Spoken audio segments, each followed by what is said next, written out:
welcome to everyone who's here on the call. We appreciate your time and efforts to address our global water challenges.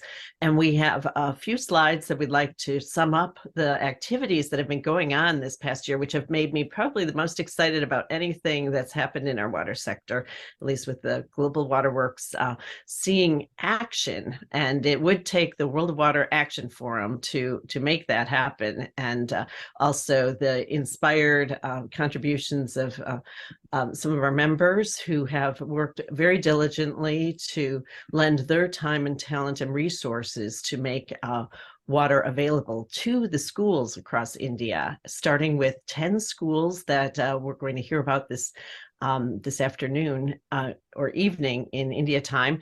And we have a variety of speakers. You'll see here, Rajaram, Dr. Raj, has been a great source of inspiration. I'm the founder of Global Waterworks, but was delighted to partner with the World Water Action Forum 3 years ago and learn about the great work being done across major cities in India. And Frank Slavenik, my partner, will join and talk about how some of this knowledge is actually being carried over to Africa with the support of Raj and Greg Chick, who is one of the original green plumbers in the U.S., who orchestrated the American Rainwater Capture and Storage Association documents. And finally, Dr. Hari, it's such a pleasure to have you with us. And we will just dive in right here and invite your questions in just a bit. So think about what you'd like to ask the team, and also what role would you like to play as you hear about the solutions. There's a video we'll put in the chat if it doesn't play here, but basically you're all very well aware that there's a lot of confusion around climate change and a lot of fear. And we have seen that there are solutions to every problem that's raised, whether it's filtration or water reuse or rainwater capture. And we just hope that you will leave this presentation with a sense of optimism about what you can do and the roles you can play, whether you're just spreading the word or encouraging or rolling up your sleeves and lending your talent and capabilities. So what is exciting is that the potential is huge, and we see the focus in India, China, and Africa also capturing water, where there are different regions with 1.5 billion people each and tapping God's infinitely renewable water. The solutions become easy to install at costs that are a fraction of what it costs for tankers or other solutions that have been offered. Much more expensive for delivery. So reusing water right where it lands is a godsend, literally. And Raj, I'd like you to talk just a little bit about India's culture and the huge opportunity we have here, because you were the one who sparked this idea with funding Hari's RainReach program, and India definitely sees the need for quality water. So if you could share a few words. So much, Mary, for the positive note that you have started this meeting on, that we all have a role to play, and the human ingenuity and passion can solve any problem in the world that is posed by nature or other things that happen around us. Maybe due to our own greed, these things are happening, but we can solve it. And I'm so blessed to be in the company of such wonderful people. Thank you for adjusting and making it 6:30. I'm seeing 33 participants. That's wonderful. Usually we start with 10, 15, and then it goes up to 33, but we are at 33 at the start. It's a wonderful note to start this talk on RainReach. And the thing that, and as we are talking right now, there is a team of 7 engineers from Chicago that have gone to Kenya, Western Kenya, and are installing the RainReach program in a school there called the Vima Children's Center. 600 kids there, and 350 girls, 250 boys. And we have been working there on that for their water and sanitation, from cleaning up their water in 2017, continuing on to improving their water supply, improving their sanitation. And now we are doing complete their whole campus. We are doing rainwater harvesting, rainwater capture, infiltration galleries. And as part of this program, the woman who's leading it in Kenya, Liz Juma, attended, saw the Jakku school in Bangalore that Hari had graciously arranged for her. And she is determined to make the kids in her school take the same pledge that the kids in Bangalore took, and also get this spread to other schools in the area. And so this is a worldwide movement because people, the poorest communities around the world are suffering due to lack of clean water.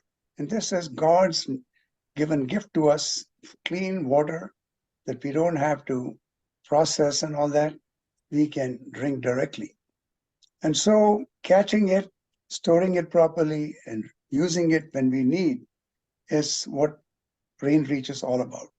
And getting the young kids involved at a young age, because that is where the future of our society depends on, the youngsters.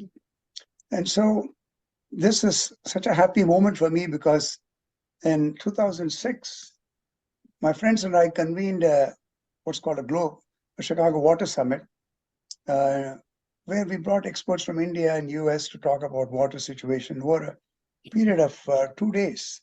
We discussed water issues and how to solve them. And the consensus was we have to start a global water movement, not just in Chicago, talk about another city, and then forget about it.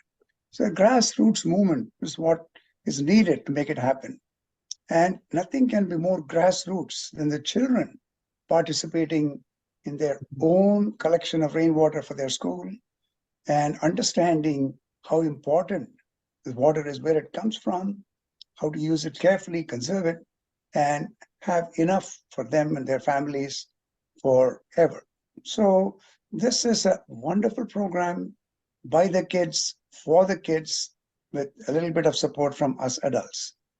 And so it is a wonderful thing. And when I was growing up in India in the late 60s, I used to feel this pinch for water because the municipality delivered 2 hours of water every day. And we had to store that water and use it carefully during the rest of the day till the water came next morning at 4:30 or 5 a.m. So from the day started at 5 a.m. and the water started in the taps, we used to store every possible way we could and use it during the whole day. And so that led to water conservation. I learned how to take my whole shower in less than a bucket of water. And that has stayed with me throughout my life because I learned it when I was 7 years old. And that is what RainReach is doing. Teaching the kids who are 6, 7, 8, 9, 10, 11, 12 in their school days that they can capture the rainwater. They should know how much water each rainfall is producing, store it, use it carefully, and so that we don't have to tap the groundwater, which is getting deeper and deeper. And we are like people who are totally careless, taking money from the bank without putting any money in the bank. That can't last forever. This is what we have to do, recharge our groundwaters instead of constantly pulling it from there. So this is what a beautiful set of slides Mary has prepared. We can thank Mary for all her support. Frank, who started Global Water Works, I met them in 2021 at a virtual conference. And since then, the whole concept of getting the whole globe together to solve the water crisis has been really fired me up. And Mary and Frank have consistently been after this, informing people of the technologies available, of what the human spirit can do if we decide to do something. And so this is what RainReach is all about. Hari and his team have worked tirelessly because this is a concept Hari had for quite a while, but had started in a couple of rural schools, but how to get it into the Bangalore schools and how to make it driven by the teachers and the principal of the school and the kids of the school. That's when it becomes sustainable, not imposed by the government or by an NGO. It has to come from them. All we are doing is acting as catalysts for them to do what they should be doing, because unless you raise the awareness, they can't take action. And that's what we are doing, raising awareness among the kids that water is a very precious commodity that we have to use very carefully. We have to tap it when we get it and use it wisely. So this is what this whole thing is about. And so I want the beautiful slides here. Mary and Hari can discuss it further, and Frank will talk about how we were inspired to do this in Kenya, in another, for a pastor that Frank knew. We started a RainReach program for them so the kids there can get fresh water. Now it's happening in Western Kenya, at this Vima Children's Center. And now the community there has assured me that they will take it to all other communities in Africa. And I am personally working with that community to make sure, and the kids there, to make sure that they become ambassadors to go to other schools and say, hey, this is what we should do. We should form our own environmental club. We cannot depend on these elders to save our future. We have to get involved. And that is what the kids are doing, forming eco clubs in their schools and learning about rainwater harvesting, RainReach, where they take control of their future in their own hands. With that, I will give it to Mary back, and then she can run the program. Thank you so much, Mary, for arranging this, and Hari for being the inspiration to get this RainReach going in India.